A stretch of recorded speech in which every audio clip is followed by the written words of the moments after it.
Nandito tayo sa may park po, sa may Ueno. Kasi dito daw mayroon isang, ito nga, shop ng Onitsuka. So titingnan muna natin yung mga pabili, pasabay ng ating mga mahal sa buhay. Ay, meron dito. Sige, check ko lang. Wait lang. Grabe ang pagka-hype ng mga tao sa sapatos na to. Actually, matagal naman na tong brand na to. Kaso, syempre, lately lang ulit nag-trending.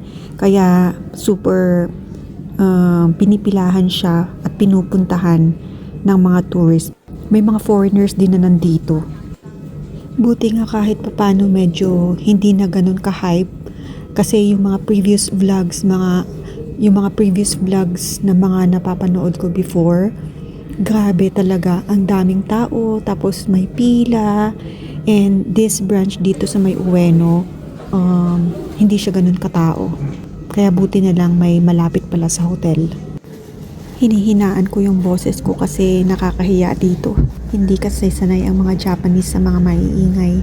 Ito na ang ating first damage dito sa Japan.